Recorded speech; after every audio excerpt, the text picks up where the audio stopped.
방배동과 소득 분위가 같은 지역이라는 것을 확인할 수 있었습니다. 라체르보푸르주 서밋과는 거리가 멀어서 지상철 소음은 전혀 걱정하지 않으셔도 될 것 같습니다. 횡당 1동에 거주하는 사람들은 지하철을 이용해서 강남구와 중구로 가장 많이 이동을 하고 있는데요. 저는 횡당동을 한정으로 아파트를 구매해야 한다면 현 시점에서는 단연코 이곳을 추천합니다. 안녕하세요, 실거주 부동산입니다. 횡당 7구역의 라체르보푸르주 서밋의 청약이 공개됐습니다. 이번 청약은 18평형에 해당하는 4호 타입이 공급의 중심이고 27평에 해당하는 6호 타입이 일반 분양으로 공급이 되는데요. 4호 타입은 평당 단가가 저렴한 대신 임대동에 몰아져 있거나 동양 배치로 되어 있고 6호 타입은 평당 분양가가 상대적으로 높은 편이어서 분양가를 두고 여러 이야기가 오가고 있습니다. 적지만 5구 타입도 일반 분양 물량이 포함되어 있는데요. 이런 식으로 공급량이 적어서 이 가격도 시장에서는 충분히 소화가 가능할 것으로 보이는데요. 그래서 오늘은 라체르보푸르주 서밋의 주변 임장과 함께 실거주 데이터를 분석해보고 청약 가점이 낮은 분들을 위해서 횡당동의 실거주 아파트까지 추천드리도록 하겠습니다. 햇살이 매우 뜨거운 주말이었는데요. 횡당 1동에 속해 있는 소월 아트홀에는 어린이 꿈 공원이 위치해 있어서 땡볕에 뛰어노는 아이들을 자주 볼 수 있습니다. 이 아파트가 속한 횡당 1동은 30대가 가장 많이 분포되어 있는 젊은 도시에 속하는데요. 학군, 교통, 편의시설 모두 빠지는 부분이 없기 때문에 30대에게 굉장히 매력적인 도시에 속합니다. 마용성이라고 불리는 성동구에서 핵심 지역답게 소득 분위도 굉장히 높은 지역에 속하는데요. 횡당동과 응봉동, 도선동까지 모두 방배동과 소득 분위가 같은 지역이라는 것을 확인할 수 있었습니다. 횡당 1동의 경우 재개발로 인해 성동구에서 가구 수가 가장 낮은 편에 속했는데요. 여기에 1240세대의 가구 수가 더해지니까 횡당 1동에 미치는 영향력이 대단하다고 볼 수 있습니다. 단지의 북측 영역은 빌라들과 섞인 전형적인 재개발 아파트의 느낌이었는데요. 이쪽의 정비가 완벽하게 이루어지지 않고 언덕 부분까지 있기 때문에 아파트의 메인 도보 출입구는 이쪽이 될 것 같습니다. 서울숲 리버뷰 자이와 서울숲 더샵 아파트가 시원하게 보이는 위치에 있는데요. 이쪽의 도로는 정비도 잘 되어 있고 지금 보이는 펜스 뒤쪽으로 평탄화가 잘 이뤄진 근린공원도 있을 테니 이 아파트가 살기 좋은 아파트라는 건 분명한 것 같습니다. 단지가 전체적으로 보이는 고가에 올라와 봤는데요. 여기가 경원선과 분당선이 지나는 구역이라서 지상철 소음 이야기를 하시는 분들도 계셨는데 라체르보푸르주 서밋과는 거리가 멀어서 지상철 소음은 전혀 걱정하지 않으셔도 될 것 같습니다. 서울숲 리버뷰 자이는 라체르보푸르주 서밋보다 확실히 거리가 가깝기 때문에 지상철 소음은 당연히 들릴 수밖에 없는 위치에 있는데 여기가 KTX도 지나는 구간이라서 종종 지나치는 KTX 소음이 상당히 시끄럽게 들렸습니다.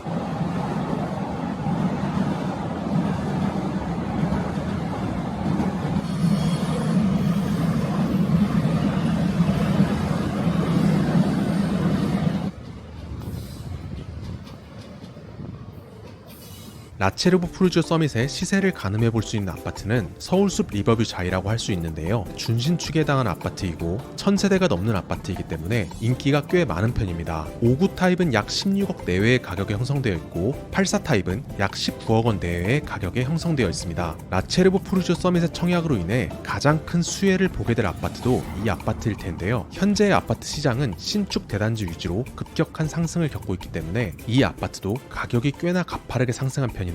현재 시세는 21년의 최고점 가격에 거의 근접한 시세입니다. 초등학교는 횡당 초등학교로 배정이 되는데 큰 길을 건너지 않아서 보행로는 좋은 편이지만 사실 통학로가 잘 정비된 편은 아닙니다. 정말 올드타운을 걷는 느낌이었는데요. 통학로 주변에 상가가 이발소와 교습소 등이 있었는데 상가가 정말 낡은 모습이었습니다. 초등학교 정문의 바로 맞은편에는 요양원도 위치해 있습니다. 중학교는 무학중학교로 배정되기 때문에 아래쪽에 횡단보도를 넘거나 지금 보이는 육교를 넘어야 하는데요.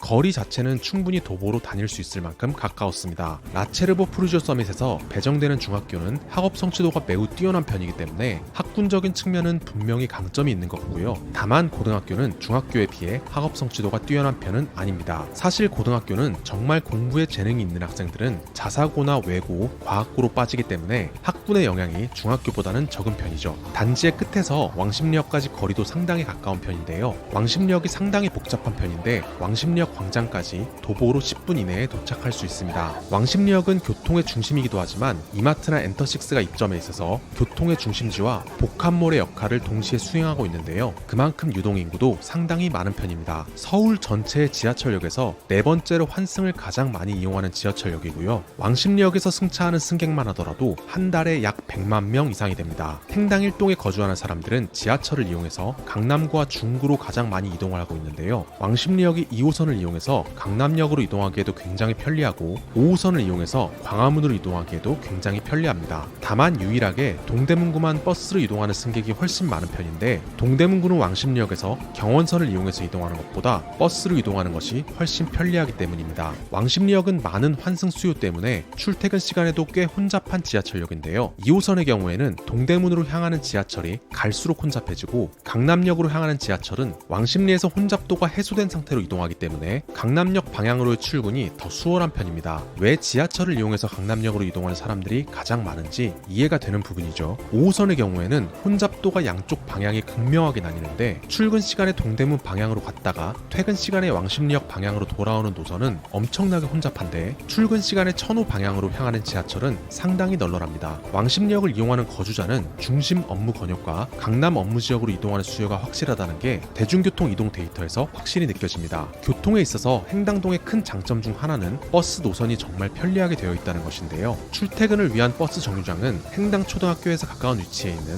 무학여고 앞 정류장으로 볼 수 있는데 아까 행당 1동의 이동 데이터에서 보셨듯이 대부분 동대문구로 향한다는 것을 알 수 있고요. 반대편의 정류장에서는 동대문구보다는 수요가 적지만 압구정으로 이동하는 수요도 찾아볼 수 있습니다. 이보다는 수요가 적지만 단지 북쪽에 있는 행당 1동 소방서 정류장에는 성수동으로 이동하는 수요도 찾아볼 수 있고 건너편에 있는 삼부아파트 정류장의 경우에는 왕십리역에서 상왕십리에 위치한 왕십리 뉴타운으로 이동하기 위한 역할을 수행하고 있습니다. 지금 현재도 이렇게 교통의 중심지 역할을 수행하고 있는 왕십리역에 GTX까지 들어온다면 왕십리역은 정말 동북지역의 교통의 중심지가 될 것이 너무나 명확해 보입니다.